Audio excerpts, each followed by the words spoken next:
I didn't have that understanding. And if someone would tell me that at that time, I might have a hard time believing it.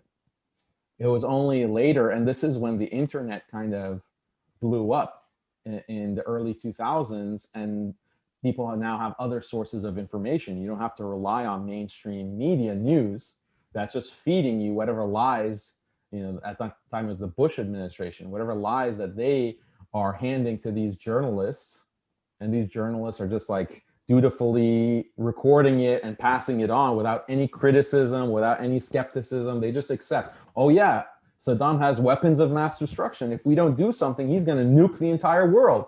He's the next Hitler. Yes, Saddam Hussein had to go, and radical Islam needs to be defeated. That's as simple as saying an apple. Right? No one is questioning that. It's just like a question of, okay, should we invade now in the US? Should we invade now, or should we invade later? Or should we just have sanctions and starve them to death and deprive them of, like, those are the two options. Like, should we just continue starving them to death, or should we actually go and shock and awe and war? So like when I think about that mentality, and I was young, but still that's no excuse. Like, Haqiqatjou, in your supremacist mind, you have one presupposition. Islam is perfect. In your mind, no Muslim in human history ever did a bad thing. Literally, guys. What I'm saying now, I mean it. If you ask him, did any Muslim in all human history ever did a bad thing? He will think, no. This is what he's going to say. The occupation of Spain, according to him, is the golden age of Andalusia. Okay, so you are a brain-dead radical that thinks Islam is perfect. So obviously you will see the things like that.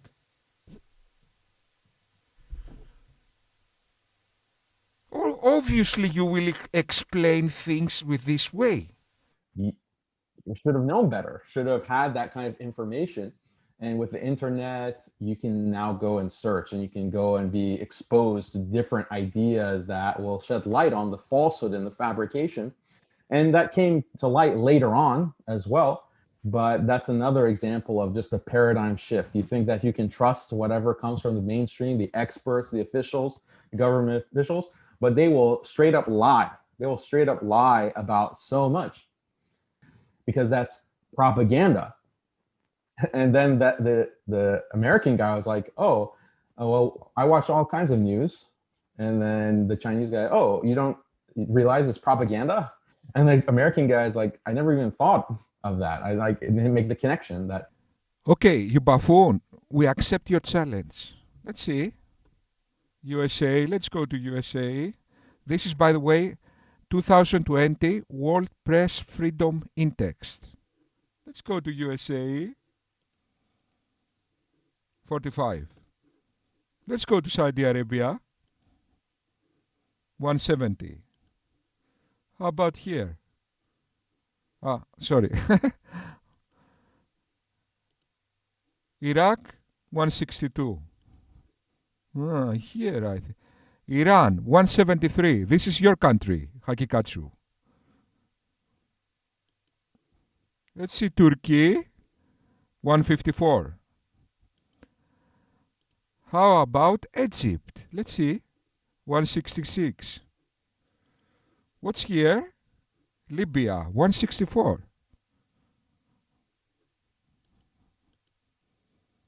The Muslim world, your culture respects freedom of speech and press, but USA is the problem. Who are the people that shout and argue against freedom of speech? The Americans, of course.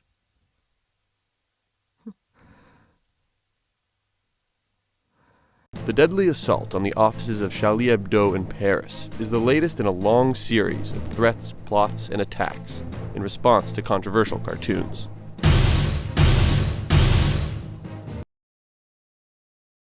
I mean, you seriously want to make this kind of argument? Freedom of press. This comes to show his mindset, okay? According to him, he only sees one way, like this. You will seriously come against the West and accuse them of not respecting freedom of press and brainwashing people. Seriously now, this will be your argument for today. Guys, these were the arguments he made in the interview with the Apostate prophet. These were the level of his arguments. The interview, he thinks all the Muslim world think he won. He made this kind of arguments. An endless intellectual suicide. This kind of arguments. We can enforce Sharia with offensive jihad. An endless intellectual suicide. Okay. Every argument he made in this interview was a gun. He was killing himself. And this tragic irony is completely appropriate, by the way, demonstrating the level of Islam.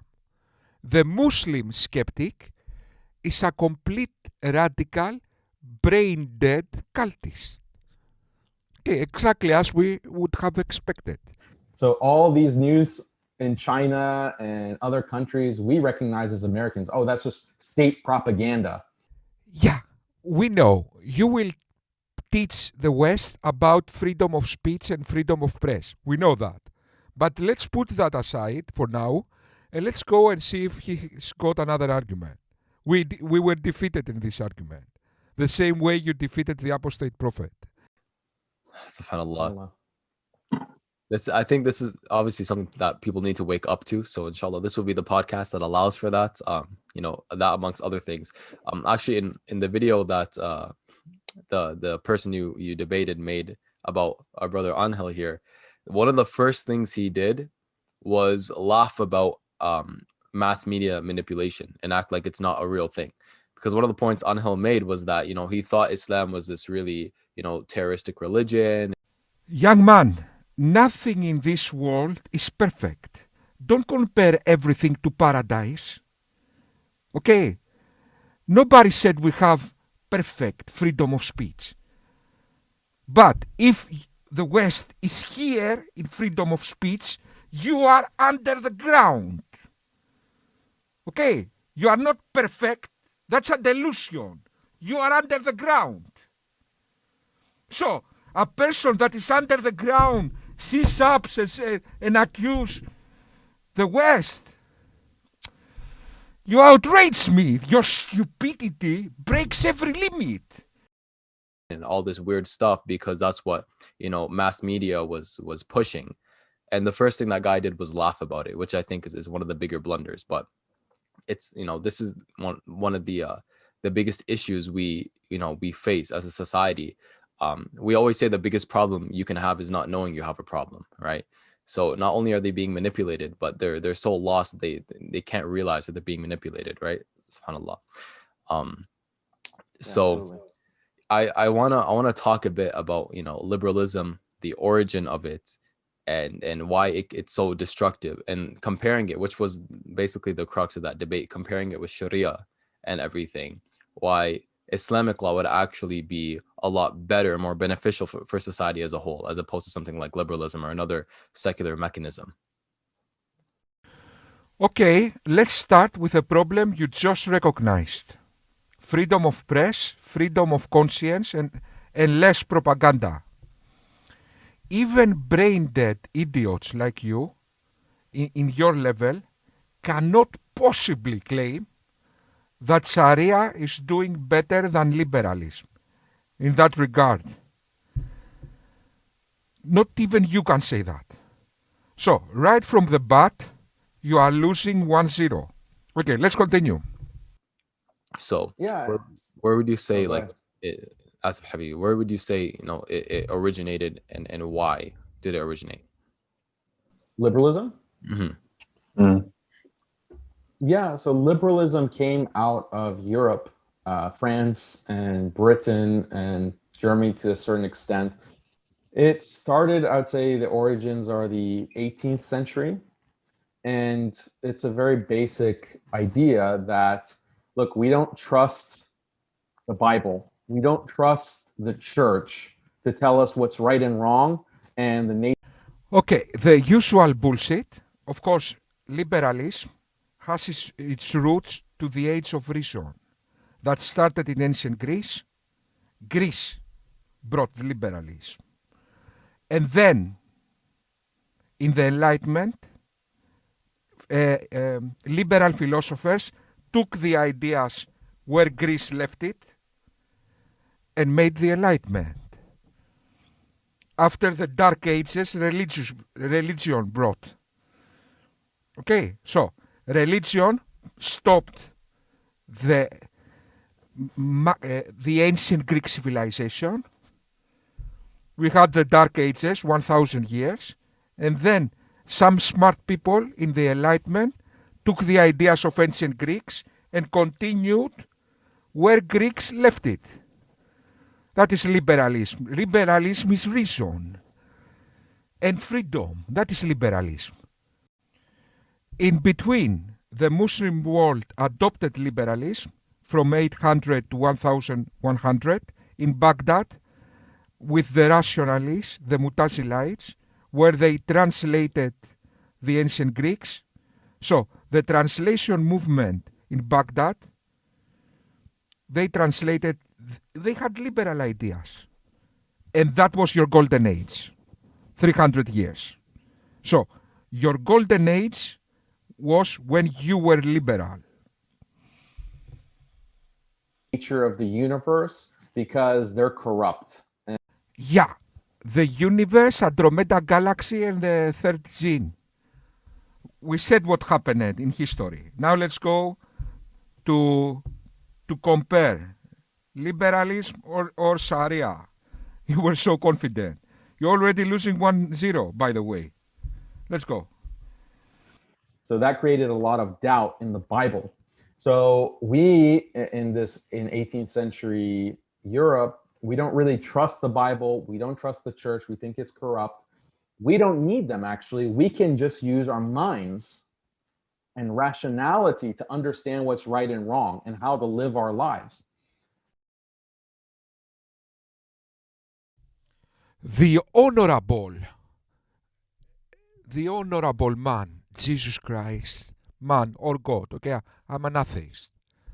But I will die for Jesus Christ because this honorable person said, render therefore into Caesar the things which are for Caesar, and into God the things that are God's.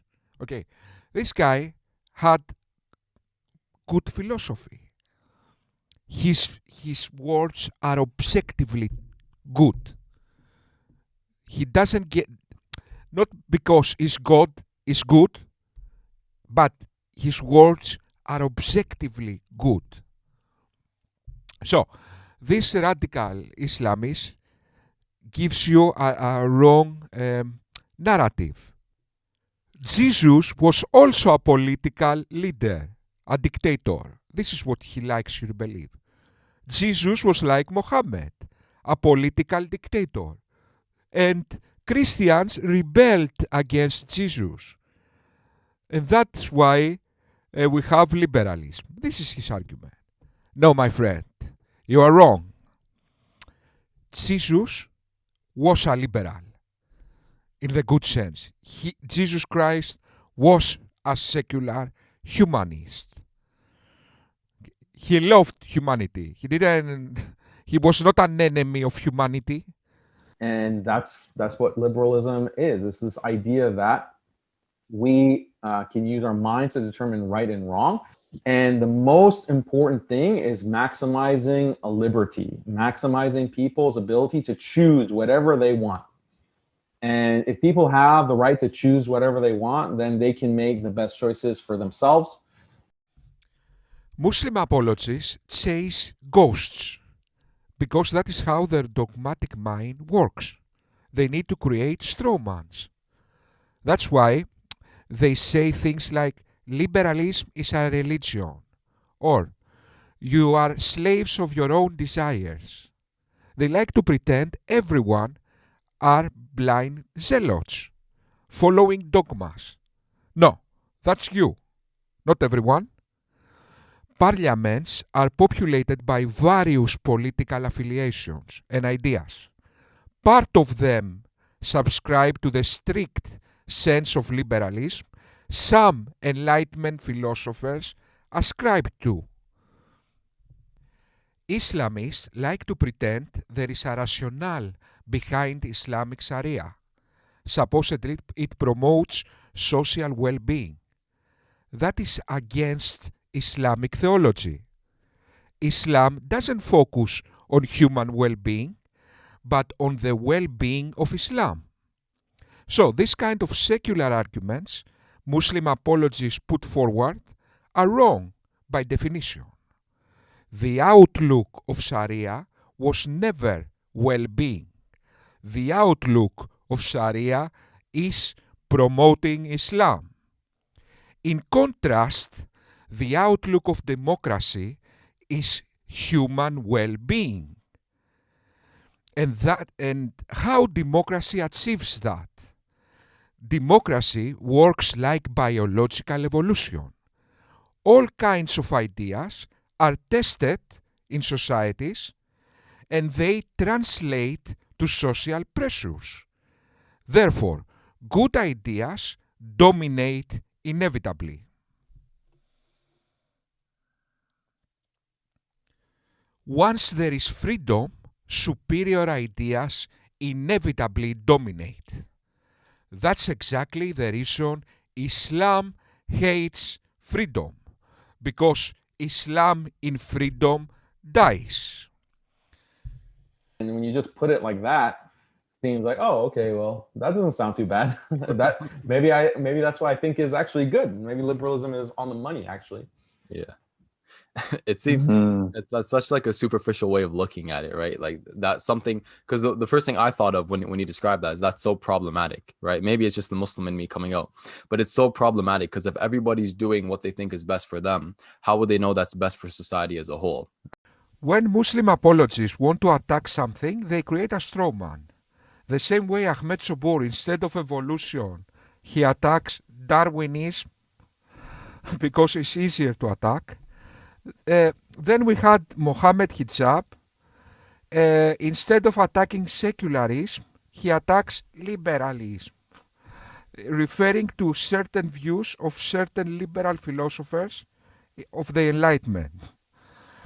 Secular societies, when they want to make laws, they don't read John Locke. Say, John Locke said it. It's like a prophet. We accept it. Neither secular societies create laws to maximize pleasure. They are not hedonistic. Utilitarianism. When parliaments make laws, they don't read the book of utilitarianism like you read the Quran. Do you seriously think secular societies don't care about morality? They don't care to educate their children. They just want to be free. You seriously think that secular societies don't have laws to restrain bad behaviors, to make more better citizens? So, what you are making now is a straw man. Right. And this is the issue, because if everyone is doing, like, let's look at something like pornography, right? A lot of people think this is something that's good for them because it makes them feel good. But how many, people are suffering with mental health issues because of it? How many marriages are suffering? And consequentially, how many homes are being broken because of things like that? The irony is that now he makes an argument based on well-being and reason. Therefore, he's a secularist. But he's not a liberal, like John Locke. Okay, we are with you. So that's why I'm telling you, okay? Muslim apologists just make straw mans. So he's against John Locke. So what? I am against John Locke as well. But you are a secularist. You just made an argument based on well-being and reason. So you are not for Islam and Sharia, which is based on revelations. Okay, we agree. But then again, it's something that people like to do, therefore why it's okay. So it just seems very problematic, and it's very superficial of people to think that, oh, that sounds like a good mechanism to me. I could do what I want to do. But what if, what if most people are idiotic nowadays? Then you're just going to break society. The argument you just made did nothing to secularism, because secularism doesn't say do whatever you like or maximize pleasure. We care about... Do you seriously think that in the West we don't care about higher stuff? We don't care to educate our children. We don't read philosophers, Socrates, Plato, Jesus Christ. We just want to masturbate. No, that's you, my friend. Your heaven is masturbation. Anyway, then we will see who is the real hedonistic. But, so, your argument did nothing to secularism, but let me tell you now what your argument did. Let's say in Islam it said pornography is good. What then? You just made an argument against Sharia. You just admitted that Sharia is not a good system. You just said that we should make things with reason. You gave reasons. You gave arguments. We should not do things just because he said so. You say we should not do things just because John Locke said so. Okay, I return that to you. So, we should not do things just because the Quran said so. Well, it wasn't really Muslims spontaneously coming to that conclusion, because what happened was a colonial program, and liberalism is really the religion, if you want to call it that, of the colonizer.